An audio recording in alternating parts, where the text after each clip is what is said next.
Bismillahirrahmanirrahim. Assalamualaikum warahmatullahi wabarakatuh. Waalaikumsalam. Selamat malam pemirsa NU TV Madiun. Kembali lagi dengan saya Haris Saputro di acara Pojok Nahdien. Pada kesempatan kali ini kita akan berbincang-bincang dengan salah satu seniman sastrawan dari Madiun.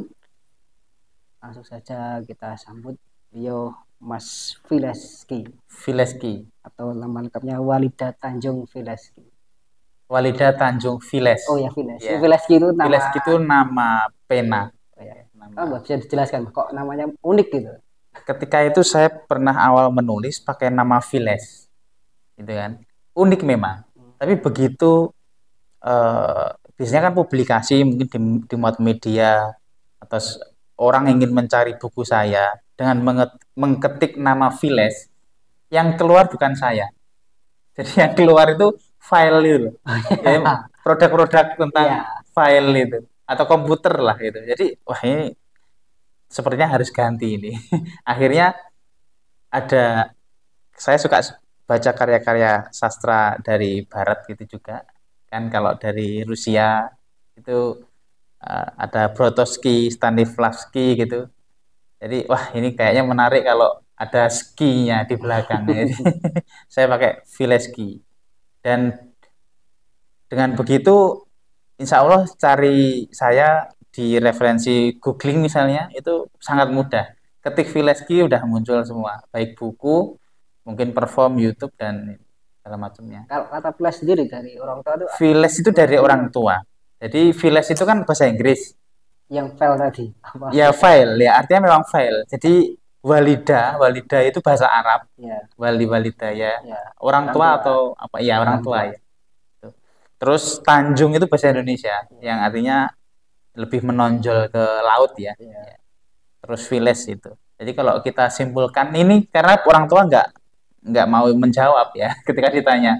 Tapi kalau saya sekedar mentafsirkan sendiri itu walida itu menjadi apa ya, orang yang dituakan gitu, orang tua yang merawat, mengasuh itu, terus punya kemampuan yang di atas menonjol gitu dari rata-rata daratan. Nah, terus file itu bisa menyimpan gitu kayaknya ya.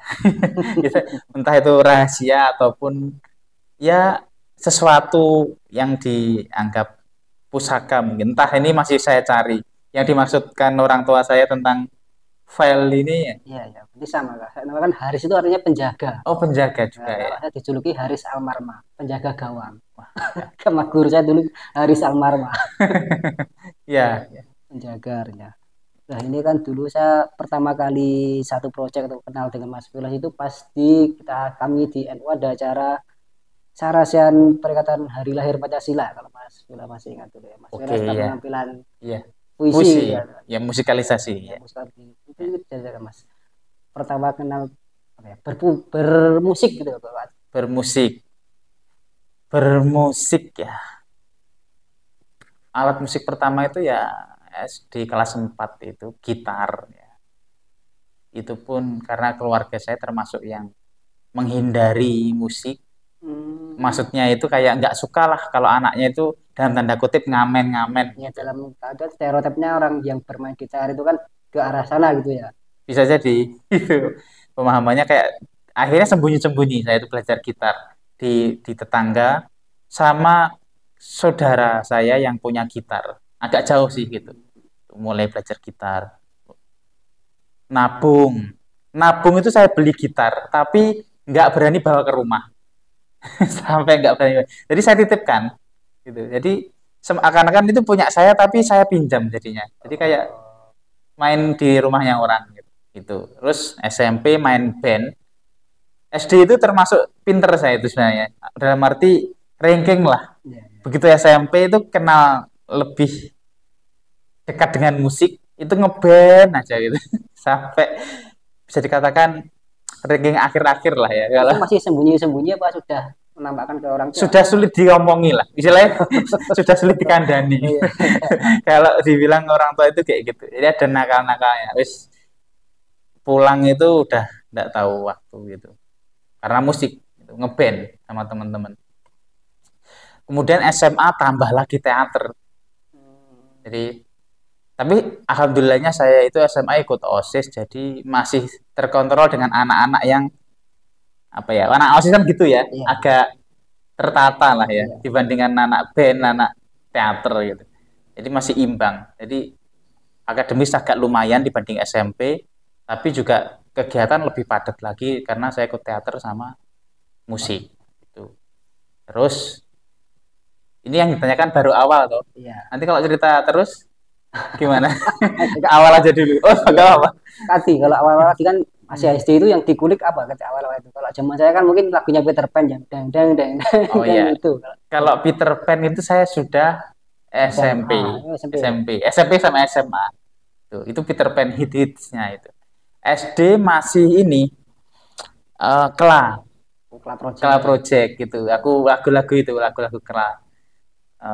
Dani apa Dewa itu Dewa. masih yang Ari Lasso gitu-gitu. Slang-slang udah ada ya, slang SD, SD.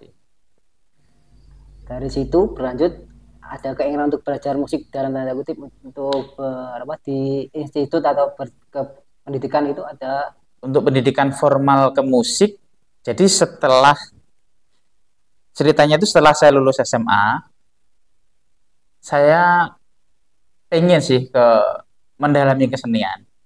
Hanya saja orang tua memang tidak support, ya kan. Saya kuliah akuntansi di Politeknik itu, Madiun. Saya jalani 1 tahun dengan rasa ya kurang nyaman sebenarnya. Walaupun bisa mengikuti pelajarannya bisa saja, tapi rasanya passion saya tidak di situ. Saya merasa kalau saya hidup sampai tua dengan akuntansi kok kesannya menyiksa diri gitu.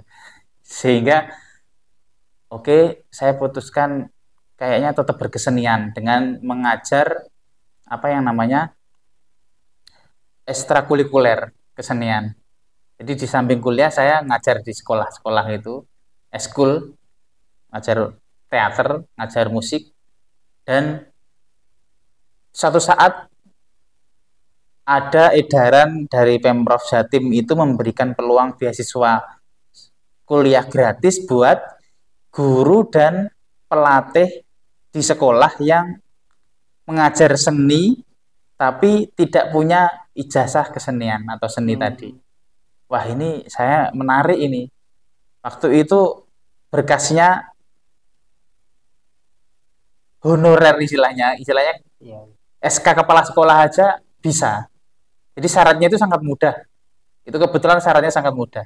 Jadi saya minta ke salah satu sekolah yang apa memberikan untuk melengkapi tadi berkas yang itu. Kepala sekolahnya bantu saya untuk saya melengkapi berkas dan akhirnya ini mohon maaf sekalian mungkin kalau orang tua saya nonton ya. Saya kabur ya.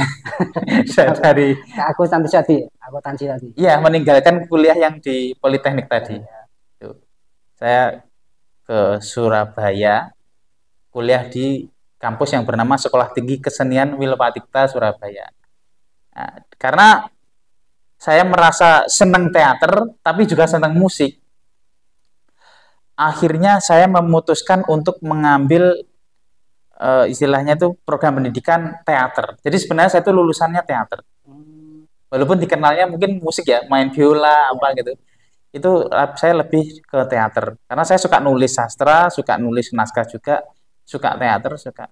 Jadi ketika saya anggapan saya ketika nanti di musik, saya kayaknya nggak akan berteater lagi. Tapi kalau saya di teater, kayaknya tetap akan bermusik gitu. Jadi saya memilih teater. Kemudian alhamdulillahnya di Surabaya itu untuk peminat musik terutama biola itu banyak. Jadi teman-teman saya yang jurusan musik itu juga menawarkan ini butuh murid, butuh murid gitu terus untuk biaya hidup kan makan perlu kan, perlu Iya. makan minum kan. Nah itu kos juga itu perlu saya ambilkan dari ngajar biola. Sehingga saya itu belajar pinter karena kulino. Apa Oh, yang saya dapat dari teman-teman jurusan musik iya. sama kita punya ensemble orkestra yang anggotanya itu boleh campuran, nggak hanya mahasiswa situ. Iya. Jadi mungkin ada kampus lain yang jurusan kedokteran kah atau jurusan yang lain, yang manajemennya itu ternyata anak Surabaya itu banyak yang bisa musik sejak kecil, sehingga walaupun dia kuliahnya jurusan bukan musik, Iya. mereka butuh komunitas yang tempat pelatihan tadi. Sehingga saya terus berkembang dari lingkungan itu. Yang saya dapat dari komunitas, saya kembangkan untuk mengajar ke para anak-anak yang butuh les biola tadi. Sehingga cepat, karena guru, ini kunci sebenarnya. Guru itu pinter bukan karena dia pinter beneran sebenarnya, tapi karena dia ngajar. Sering mengulik-ulik lagi gitu ya. Iya, karena kalau dia mau ngajar, kalau nggak belajar, kan nggak ada yang mau diajarkan. Iya. Nah, apalagi kalau belajarnya itu terus diulang, setiap tahun ganti murid, tapi materinya tetap itu. Akhirnya kan otomatis pinter sendiri. Iya. Ya, jadi prinsipnya kalau pengen pinter itu ya harus berani ngajar. Mau pinter jadi guru ngaji misalnya pengennya, ya mesti harus berani ngajar ngaji kan. Iya. Gitu. Nah, dari situlah akhirnya tuh saya bisa mencukupi kehidupan lah di Surabaya dari musik. Karena jujur saja untuk ranah teater, Surabaya itu nggak bisa seperti Jakarta. Jakarta kan kalau ikut sinetron, ikut masih ada TV-TV itu penonton bayaran kayak gitu kan, anak-anak seni, misalkan di salah satu kampus seni yang di sana, sering tuh diajak kerjasama sama stasiun TV. Dan dapat fee-nya cukup besar dari situ. Tapi kalau di Surabaya kan nggak sebesar Jakarta. Jadi untuk mencari pendapatan atau honor dari bidang keaktoran itu sulit. Makanya ya saya dapat ilmunya aja di jurusan saya itu, di teater itu. Aspek lagi yang Mas Adi Mas ngajar di ekstrakurikuler itu yang diajarkan apa Mas? Ini saya kan ada SMA, ada SD ya. Oh, malah SD sudah di pendapatan musik gitu ya. Yang ngasih saya rekomendasi, istilahnya SK kepala sekolah tadi itu, buat berkas kuliah itu SD. Oh, malah SD. Iya. Dan itu kebetulan bude saya sebenarnya. Oh. Bude saya itu butuh dibantu untuk anak-anak SD-nya itu diajari teater biar kendel. Termasuk buat persiapan lomba baca puisi kayak gitu, biar berani.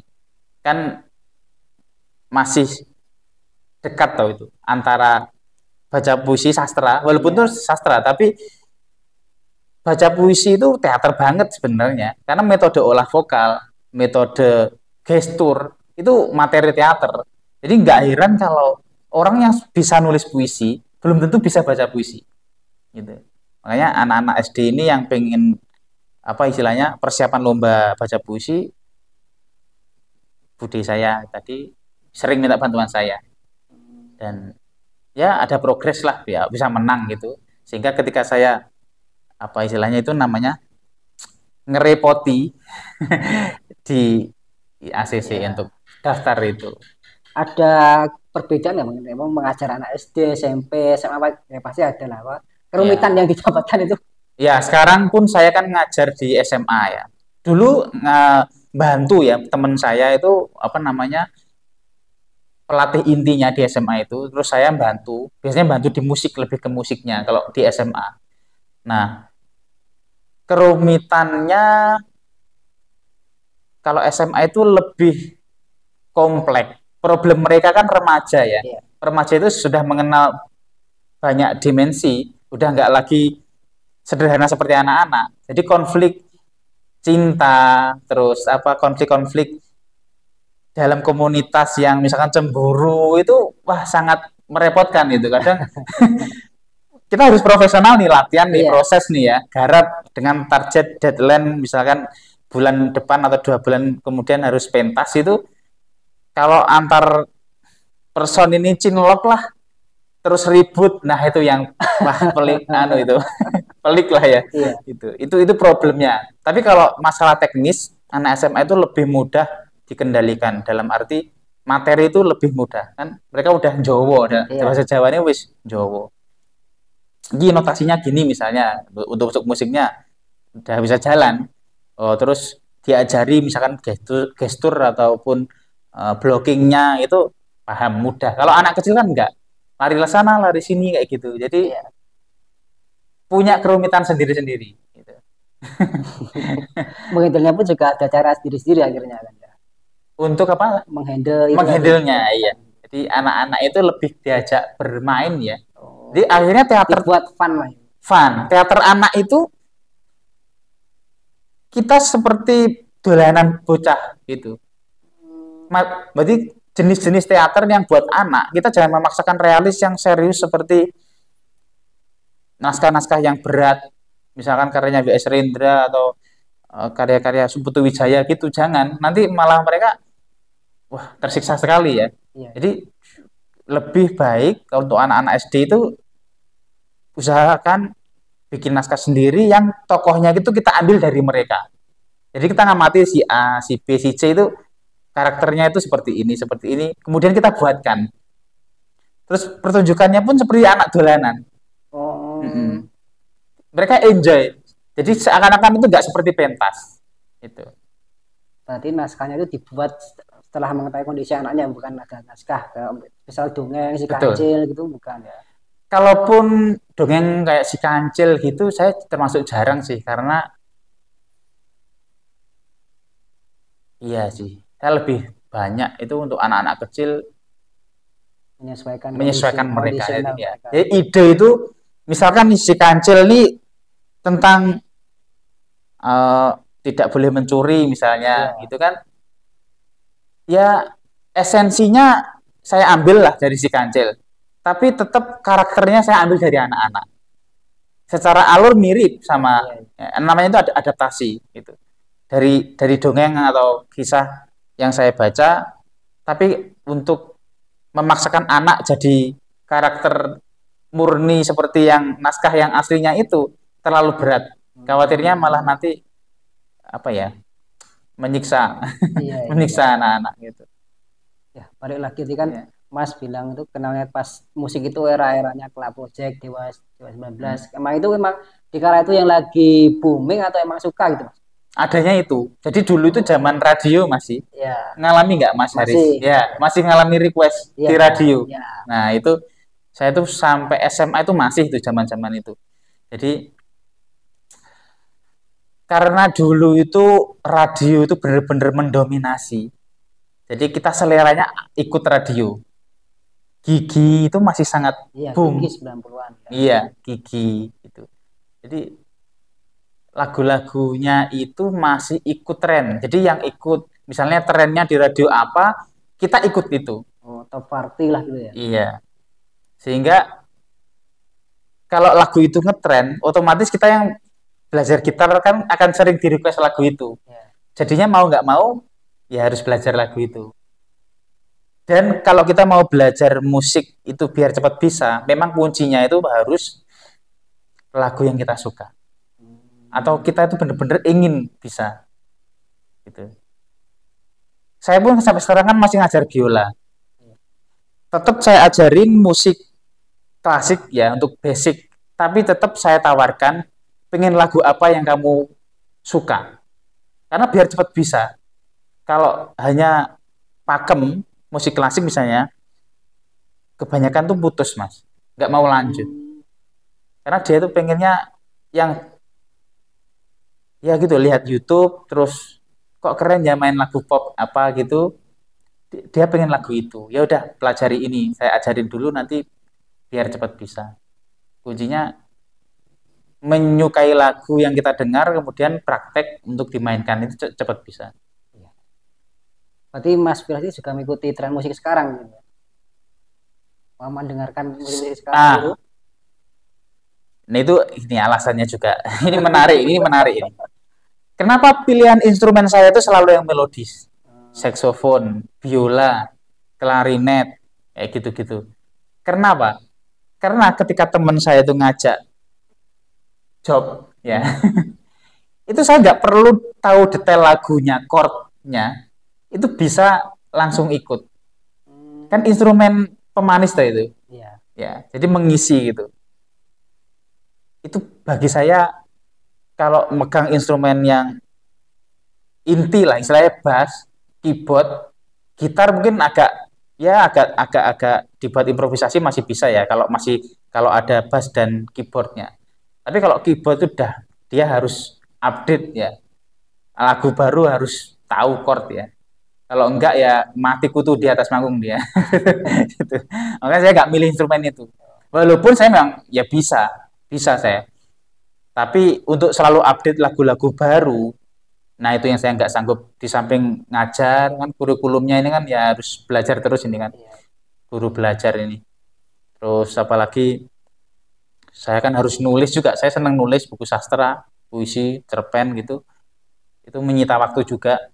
Sehingga untuk belajar lagu-lagu yang terbaru itu akan kerepotan kalau saya instrumennya misalkan keyboard, piano gitu.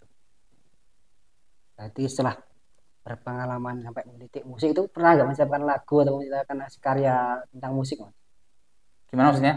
Selama berkarya di musik ini loh, Mas. Mm-mm. Dari belajar sampai mengajar, berarti pernah nggak Mas Filas?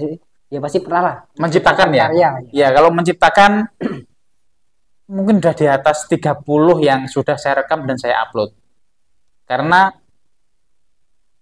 saya tuh inget satu album yang saya jadikan satu video. Kalau pemirsa ketik Vileski full album gitu akan ada 2 video. Yang terbagi itu 15-15.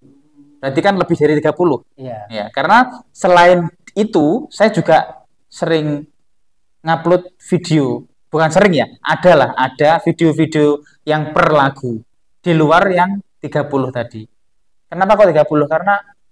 Kenapa kok 15-15? Karena kalau lebih dari 15 kok terlalu berat nguploadnya. Iya. Itu.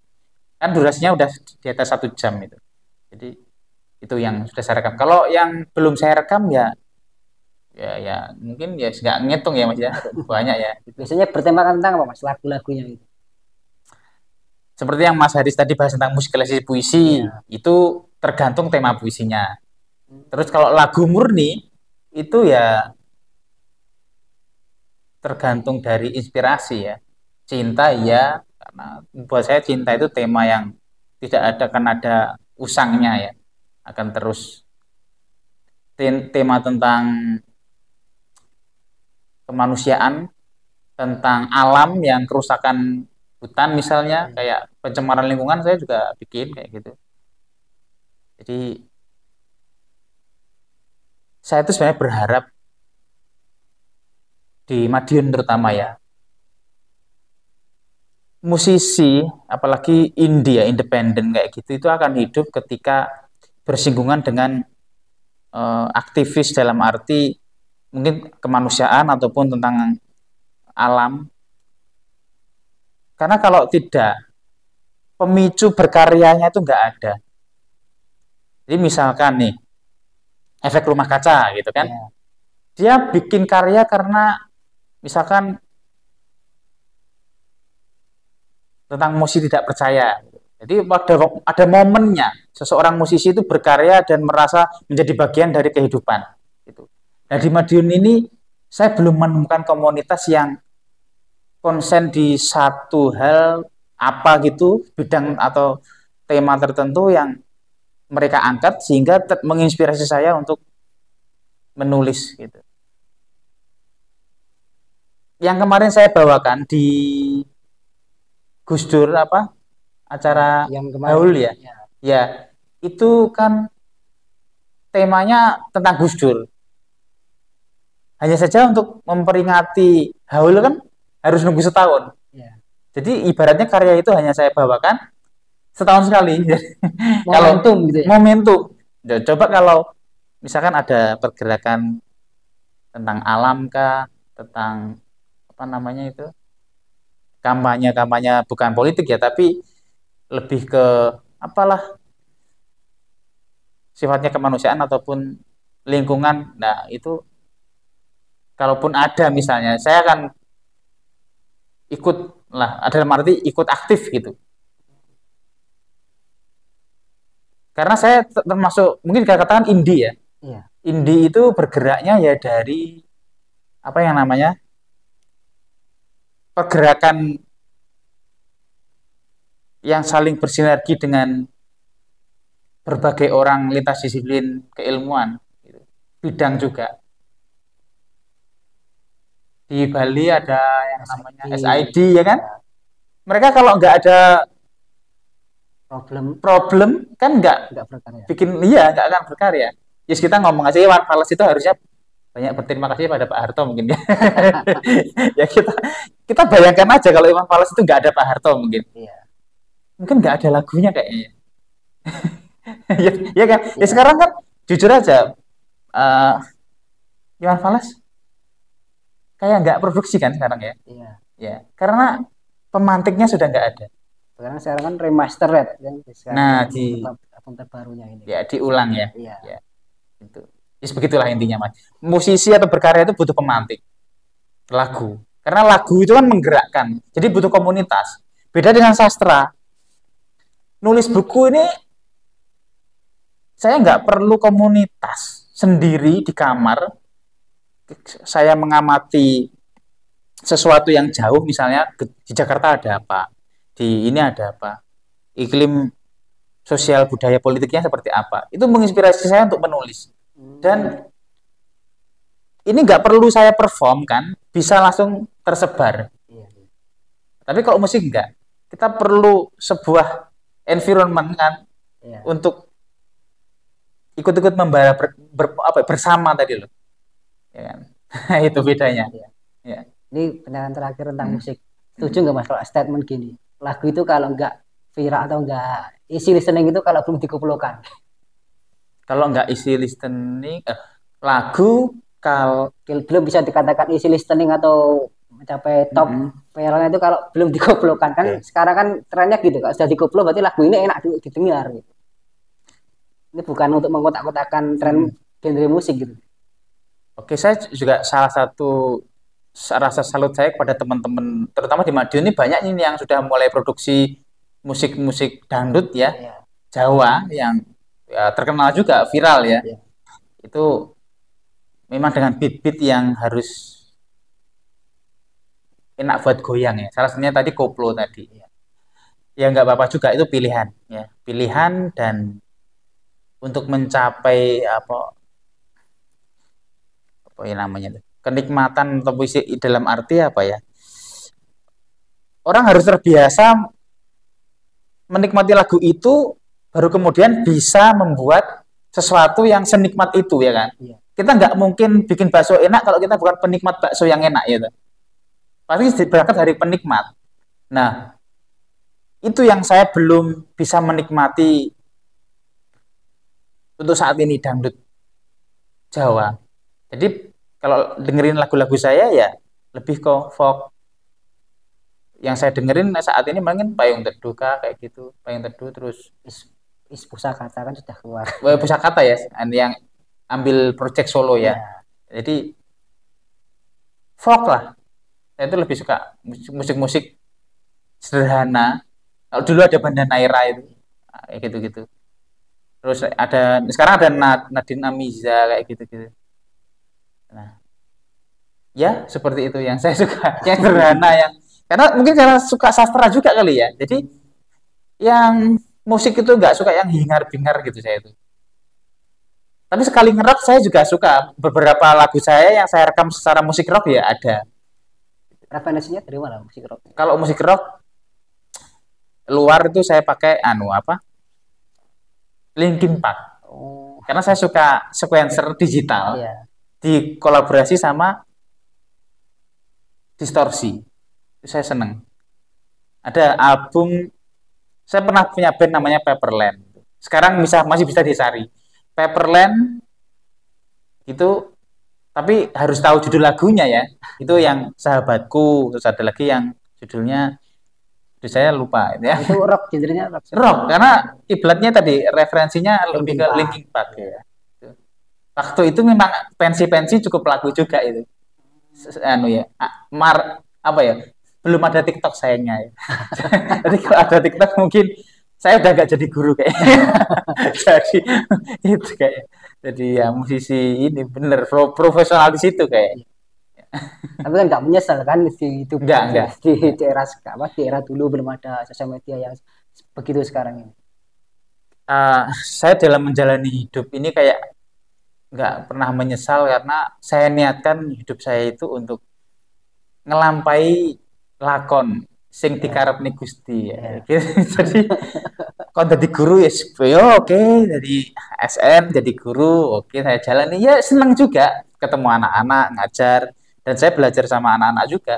Jadi di kelas itu bisa dikatakan saya itu sangat jarang menggurui. Apalagi zaman digital sekarang ya. Kalau kita merasa jadi guru terus merasa penuh gitu, nggak mau belajar sama anak-anak, aku yakin itu ketinggalan nantinya. Kita harus, apalagi semboyannya Kemendikbud yang sekarang kan guru belajar juga tuh, Merdeka Belajar dan Guru Belajar. Artinya guru itu nggak boleh berhenti belajar. Kalau guru itu berhenti belajar, dah yakin lah, wes ketinggalan. Ya, istilahnya guru juga harus up to date gitu up ya. to date, ya. Up to date. Ini kan juga Mas Villa juga berganti karya sastra juga. Ini nanti kan bilangnya kalau penulisan untuk lagu dan karya sastra itu berbeda. Yang membedakan itu dari mana? Ya, bedanya kalau sastra ini kita agak jodohnya agak kita dekatkan. Lagu itu jodohnya sama puisi. Kan lebih dekat kok. Iya. Tapi kalau kita combine sama prosa atau cerpen dan novel kan terlalu jauh. Berarti padanannya lagu sama puisi ya. Puisi itu lebih merdeka. Dalam arti merdeka itu ada istilah licensia poetica, di mana menulis puisi itu kita nggak perlu mikir ini nanti lagu seperti lagu kan lebih cari yang mudah dipahami gitu. Gimana pendengar itu bisa menikmati dan paham maksudnya. Rata-rata kan begitu kalau lagu. Agar mudah ya mungkin lebih viral, mungkin lebih gampang populer kayaknya gitu. Tapi kalau puisi benar-benar merdeka dalam arti kita memilih kata-kata itu cenderung akhirnya terkesan rumit dengan kebebasan seorang penyair atau penulis puisi tadi dengan lisensia poetikanya tadi. Kalau baca-baca, aduh sehari ini nggak bawa buku puisi, itu perlu penafsiran dan ujungnya orang ketika membaca sebuah puisi itu akan punya persepsi atau tafsir interpretasi yang berbeda. Seperti yang pernah saya katakan mungkin ya di podcast yang lain tuh orang menikmati sebuah puisi bisa jadi kalau dia orang Jepang dia teringat kejadian bom Hiroshima Nagasaki mungkin bom nuklir ya. Tapi kalau orang Aceh mungkin baca puisi itu bisa jadi karena bencana tsunami. Jadi memang ada jenis puisi yang tafsirnya terbuka. Tapi ada juga jenis puisi yang pamflet seperti karakternya W.S. Rendra misalnya yang cocok dibacakan ketika masa-masa melawan rezim saat itu kan ya. Itu harus jelas. Jadi kata-katanya itu harus lugas dan bernas. Istilahnya jangan sampai bertanya lagi. Ini kan puisi-puisi pergerakan kayak gitu. Wiji Tukul misalnya, itu puisinya terang benderang. Jadi pergerakan gitu. Jadi beberapa jenis puisi yang berbeda-beda. Tapi itu bebas. Artinya puisi itu ngomong apa bebas. Tidak terkait seperti lagu kan harus dihitung tuh suku katanya. Karena kalau satu baris terlalu bahasa Jawanya itu melentang ya. Itu sulit dicari. Gak enak lah gitu kasarnya. Ketukannya gitu. Ketukannya gak enak ya. Itu lagu terikat sama itu. Ya. Ketukan. Kalau pas penampilan musikalisasi puisi ataupun lagu ketika lagu kita belum familiar itu gimana mencikapinya? Ada strategi sendiri agar orang itu tertarik untuk mendengarkan atau menyimak gitu? Kalau musikalisasi puisi itu memang ada pasar sendiri. Beberapa kali sering ya, memang sering. Saya itu kalau di kontak untuk mengisi acara musikalisasi puisi, ya mereka memang datang untuk nonton musikalisasi puisi. Iya. Mereka nggak akan berekspektasi musik yang bisa joget atau apa enggak. Ya wes paham bahwa ini acara sastra, nonton musikalisasi puisi. Maka sudah siap terkondisikan, mereka pasti tenang menikmati puisi sambil ya imajinasinya itu kayak bahasa-bahasa puisi kan membawa imajinasi ke Iya. ya dimensi tertentu gitu. Ya, sudah terkondisikan. Berarti di samping performernya juga penonton itu juga harus sudah istilahnya dia juga siap nonton musikalisasi puisi Iya, sendiri. segmennya memang eksklusif banget penikmat musikalisasi puisi itu. Pasti akan suka puisi, terus musiknya mungkin musik yang nggak biasa yang mereka suka itu. Kalau musiknya dibuat dangdut, mereka mungkin akan protes kali ya, gitu. Iya. Lain, karena tujuan dari rumah mereka untuk datang itu udah sesuatu yang tenang tapi musikal gitu. Maka sekalipun itu di gunung misalnya, di kemah misalnya, jauh tempatnya, kalau memang niatnya untuk nonton pertunjukan musikalisasi puisi, tetap mereka akan datang. Makanya itu yang salah satu yang saya suka. Saya itu ini bukannya saya menolak job musik populer enggak. Karena beberapa kali yang teman-teman masih ngajak acara wedding, acara main di cafe misalnya gitu. Kalau masih ada waktu luang, saya tetap oke aja. Selain tetap biar skill musikal itu tidak hilang. Satu lagi buat silaturahmi ya. Saya tetap menerima ajakan teman-teman itu untuk musik-musik populer, musik pop gitu. Tapi kalau diajak di ajang event eksklusif, event sastra kah misalnya, sambil kemah sastra misalnya, paling seneng saya. Karena apa? Orang yang nonton saya di situ, itu memang tujuannya nonton saya. Jadi bukan cari makan, bukan sambil jalan-jalan. Kalau di kafe kan lain.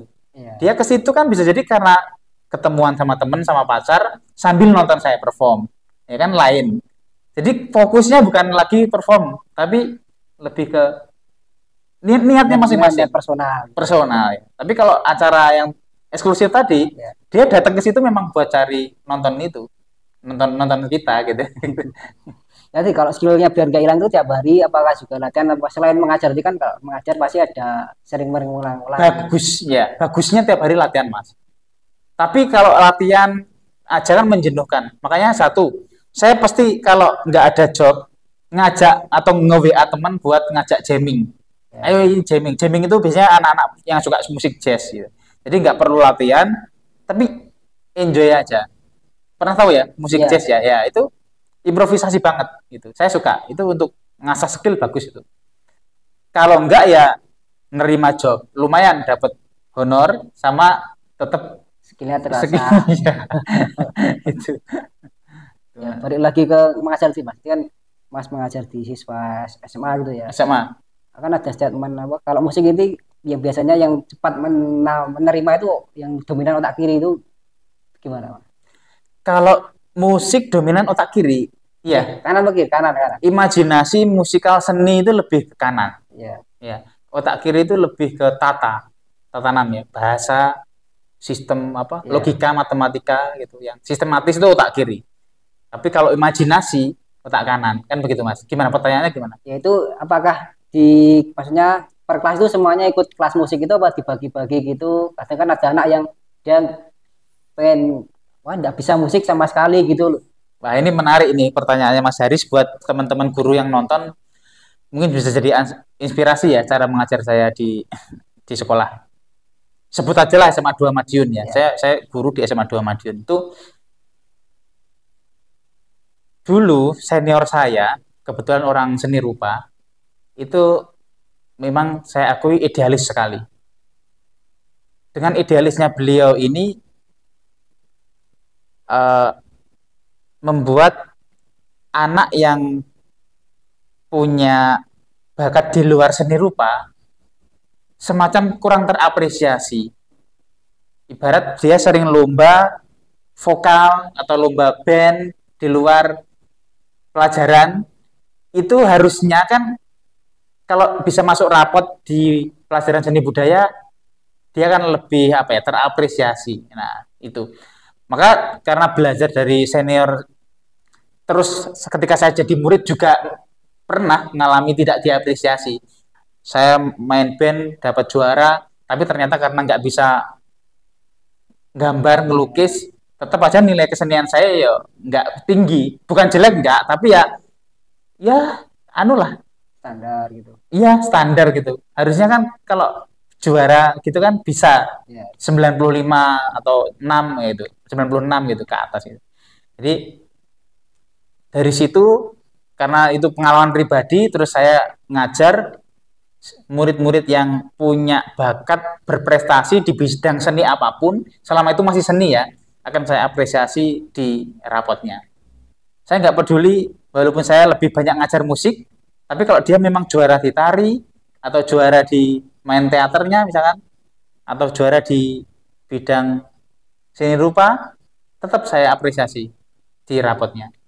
Kenapa kok jurusan apa tugas akhir saya teater, tapi ketika ngajar kok lebih di musik? Nah, itu pasti Mas Hari juga tanya gitu. Kenapa kok nggak di teaternya? Ngajar teater itu, anu Mas, energinya harus besar, gitu. Kita melibatkan psikologi sama anak-anak. Keterlibatan secara batin itu kan kita harus mendalami nih mereka. Makanya anak-anak teater yang ikut teater itu pasti ini anu ya, problem nggak ya? Kebanyakan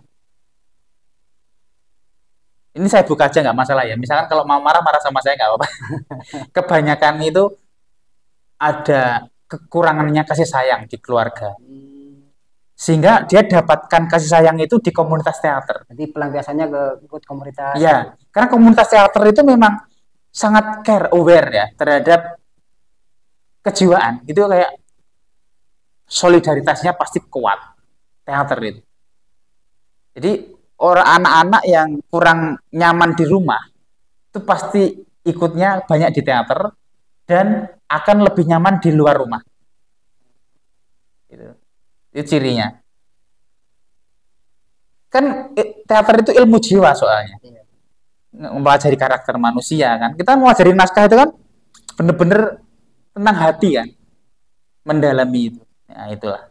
Sehingga kalau saya ngajar terlalu banyak porsi teater di kelas, saya pikir terlalu banyak membebani siswa yang lain yang mayoritas nggak begitu minat di teater. Satu sekolah aja lah, pasti yang ikut teater itu minoritas. Nggak sebanyak eskul yang lain.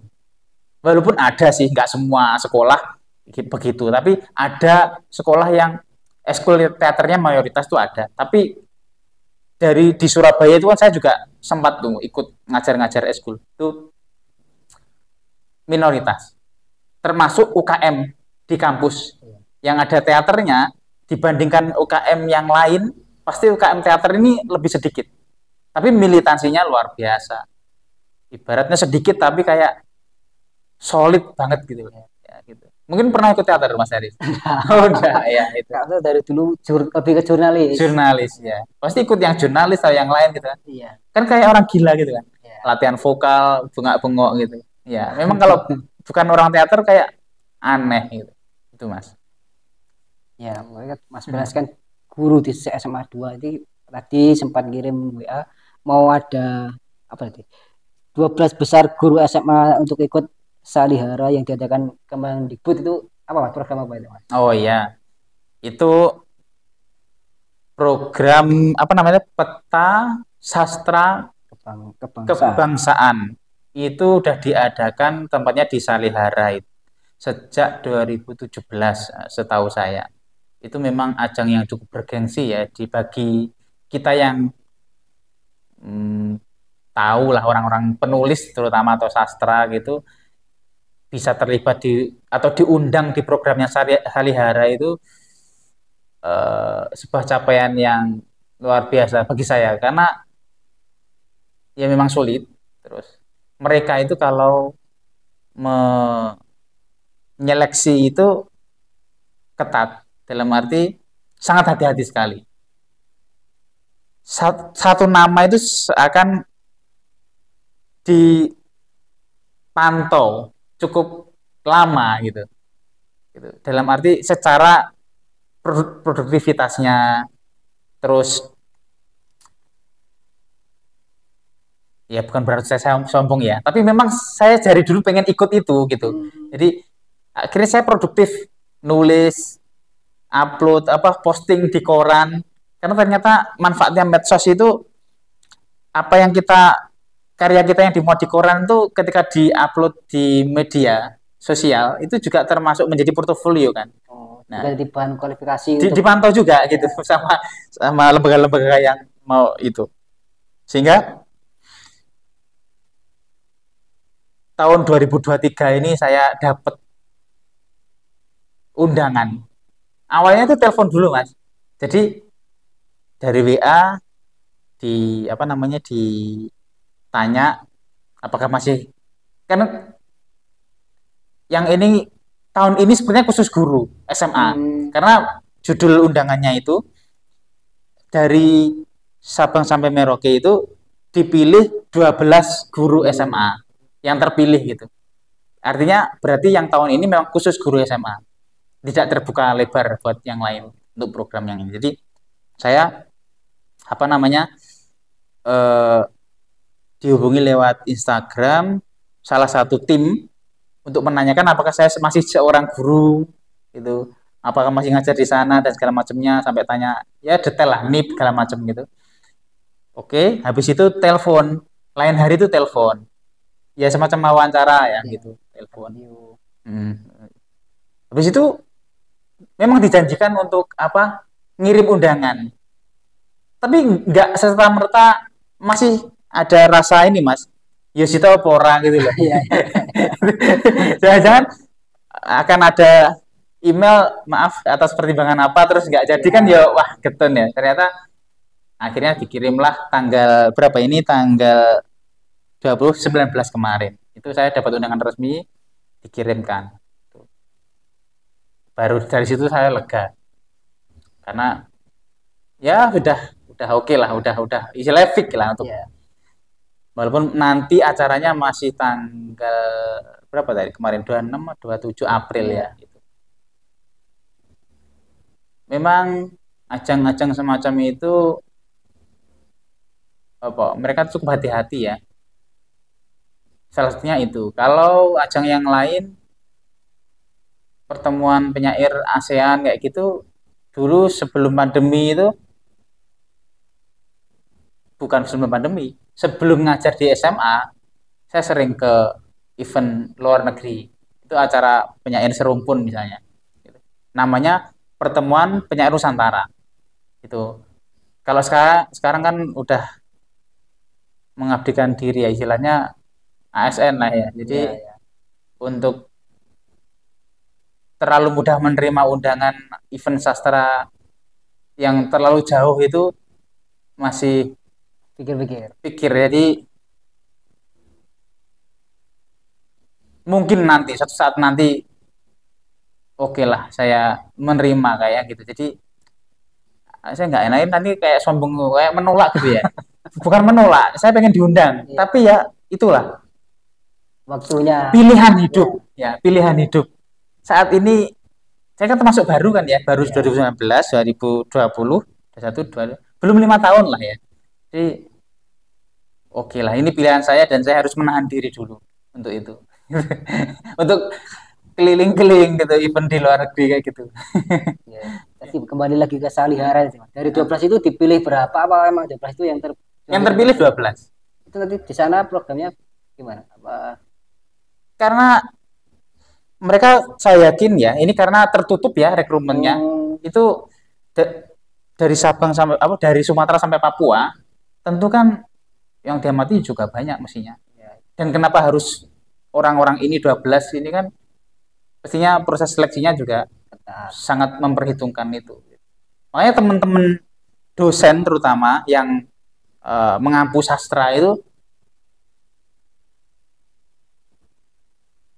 ngomongnya, ini kepala dinasmu itu harus tahu gitu. Jadi kalau di Madiun ini kepala cabang dinas sebenarnya. Jadi karena kepala dinas pendidikan kalau SMA kan ikut provinsi. itu di Jawa Timur. Jadi di Surabaya sana beliaunya. Tapi kalau yang di sini adalah Kepala Cabang Dinas Pendidikan Madiun. Tapi saya belum, nantilah mungkin ya gimana ya. Saya khawatirnya ini mohon maaf ngapunten sekali ibu kepala cabang dinas. Misalkan nanti saya itu khawatir kayak semacam minta sangu gitu loh. Padahal kan enggak, ini acara sudah apa namanya? Sudah di cover semua. Iya. Akomodasi, transportasi, bahkan istilahnya menginapnya itu udah full kegiatan di sana itu wis tercover. Jadi saya agak maju mundurnya di situ gitu. Kan kayak menghadap terus gitu, tahu ya maksudnya ya. Kan image-nya kalau Iya. ya, ya. Ya semoga aja para guru terutama yang masih terkait sama sastra, terus kemudian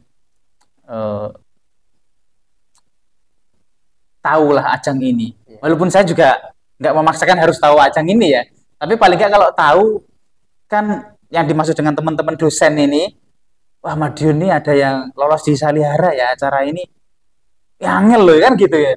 Itu semacam mereka itu harus tahu gitu. Padahal aku sendiri kan beliau para pejabat ini kan bukan orang sastra, ngapain harus tahu juga gitu. Tapi buat teman-teman yang itulah ya, ngerti ya maksud saya ya. Kadang tuh sesuatu yang kita anggap bergengsi bagi orang yang bukan bidangnya kan ya ngapain juga gitu loh ya. Ya gitu. Nah, entah nanti bagaimana, yang jelas nggak tahu lah Mas tadi, entah pamit atau enggak ya. Itu urusan. Iya. Iya, oke. Jadi kalau deh, kalau sebelum kita tutup, menurut Mas karya sastra yang baik itu seperti apa? Ini berat, ini pertanyaan penutupnya berat banget ya Mas. Tapi kecenderungannya seniman itu, yo sombong kebanyakan ya. Jadi semacam karya yang baik itu ya karyanya dia sendiri gitu. Tapi kan enggak gitu, kayak semacam enggak pede Mas. Ya, berarti ada subjektivitas, harus ada subjektivitas. Baik itu kan seperti halnya politik gitu, kan nggak mengenal benar salah tuh. Yang ada kalah dan menang. Jadi pemenang kita yang memenangkan karya kita ya penulisnya sendiri tuh misalnya. Jadi karya buku atau sastra yang baik ya karya aku kan akhirnya gitu. Walaupun untuk belajar tetap harus pakai referensi yang kita anggap baik. Yang masih hidup, ya kita baca karya-karyanya Salihara itu bagus-bagus tuh. Ada Gunawan Muhammad, bagus itu. Ada Ayu Utami itu bagus tuh. Ada Nirwan Dewanto itu bagus tuh. Jadi orang-orang Salihara itu memang barometer juga di sastra. Kalau yang sudah meninggal, yang saya kenal dari sejak kecil ya, karena bapak saya guru bahasa Indonesia, itu karya-karya yang luar biasa seperti W.S. Rendra, Putu Wijaya, terus Umar Khayyam, terus Buya Hamka yang meninggalnya kapal tenggelamnya kapal Van der Wijk, itu karya-karya yang luar biasa, karya-karya besar ya. Itu yang wajib ya kalau bagi orang yang pengen nulis sastra, itu buku-buku wajib harusnya dibaca. Sayangnya anak-anak sekarang pelajar itu sekarang itu yang kalau mengetahui nama-nama itu kayak nggak kenal gitu. Dan ada satu hal yang saya amati, kenapa anak sekarang itu, ini saya nggak ngomong di sekolah saya loh ya, karena memang di Semada itu sangat anti pembulian. Sekolah yang lain kebanyakan tuh masih sering terjadi kekerasan, pembulian gitu. Satu benang merah yang saya amati, karena kurangnya asupan sastra. Jadi kepedulian, empati, kepekaan rasa, terus memahami sesuatu, kemanusiaan, kan itu didapat dari mengkaji baca sastra. di Jerman itu juga yang saya tahu itu sekolah yang dia pelajari dari bahasa Jerman itu sudah fokus membaca dan menulis sastra. Otomatis dia akan bisa berbahasa, menulis yang baik, cara mengucapkan dengan hati gitu ya, nggak menyakiti hati orang, itu dapat dari sastra. Sayangnya ya, ini mungkin kurikulumnya kali ya, terutama bahasa Indonesia, yang saya dapat di sekolah itu terlalu sibuk tentang tata bahasa itu, yang akhirnya membuat saya waktu sekolah dulu itu kurang begitu suka sama bahasa Indonesia. Terlalu rumit, konjungsi lah apa segala macam itu. Jadi kurang menikmati. Padahal di Jerman belajar bahasa Jerman ya kasih karya sastra. Padahal pelajarannya bahasa dan sastra Indonesia ya, kan malah bahasa Indonesia. Kebanyakan guru bahasa Indonesia menghindari sastra. Ini nggak usah nyebut ya, teman saya lah. Walaupun nggak satu sekolah. Saya nggak enak sama. Memang saya buka aja. Ini curhatnya teman saya. Kan saya sering pelatihan menulis itu dengan teman-teman yang berbagai sekolah sejatim itu. Ketemu sama mereka. Memang mereka bilang itu menghindari kalau ketemu sastra sama prosa. Itu semacam bab yang dilewati. Jadi cuma pengantar terus, siap bab selanjutnya kayak gitu. Jadi nggak berlama-lama di situ. Padahal itu kalau dilamakan, anak-anak itu akan dahsyat lah ini pembentukan karakternya dari sastra itu. Sayangnya porsi sastra sangat kurang. Ya semoga aja siapa tahu dari podcast ini didengar sama Pak Menteri Pendidikan. Wis bahasa Indonesia 90% atau 85% sastra. Yang lain teknik-teknik penulisan malah sedikit aja. Misalnya gitu kan anak-anak pasti suka gitu. Saya yakin kayaknya suka. Nah, kalau sudah kecanduan sastra apalagi diapresiasi dalam hal rapot untuk mempelajari itu seneng plus masuk nilai. Kan nilai bahasa Indonesia nilai ini kan, nilai wajib maksudnya. Bahasa Indonesia, bahasa Inggris, matematika itu kan sangat harus diperhitungkan nilainya kan bagi anak-anak itu. Ya itu kesusastraan Indonesia pasti akan maju itu. Karena untuk membangun kebesaran sebuah bangsa itu dari pemikiran. Dan pemikirannya sebangsa, kita melihat Kartini, kita melihat Ki Hajar Dewantoro, kita melihat Soekarno, ya dari yang ditulis mereka. Nah, kalau generasi mudanya ini sudah nggak suka sastra, berarti kan udah nggak ada tulisan-tulisan mereka yang dari intisari perenungan. Berarti bangsa ini kan jadi nggak berpikir mendalam. Artinya ya nggak tahu ujungnya nanti apakah saya nggak menyalahkan yang suka kebudayaan impor ya, misalnya Korea K-pop atau apa ya, itu soal selera. Tapi kalau saat ini memang penjajahan itu bukan lagi militer, tapi kebudayaan. Ya. Kita diserang pakai itu terus hilang kan mas, jadi diri kita. Kita lupa lah tokoh-tokoh besar yang kita punya. Khairil Anwar aja satu pun puisinya mungkin udah ada nggak tahu bisa jadi. Jangankan hafal, tahu aja nggak kan gitu. Ini sambil curhat mas ya. Gitu. Ya. Yes, terima kasih Mas Vilas kesempatannya hadir di sini untuk membagikan pengetahuan ilmu dan curahan hatinya tentang sastra di Indonesia ini. Semoga juga didengar oleh yang berwenang. Iya berwenang ya. Yang memegang kewenangan. Ya. Terima kasih pemirsa atas kesediaannya menonton podcast pada kesempatan kali ini. Jumpa lagi di pojok Nadine edisi selanjutnya. Jangan lupa komen, like, dan share. Akhirul kalam, wassalamualaikum warahmatullahi wabarakatuh. Waalaikumsalam warahmatullahi wabarakatuh.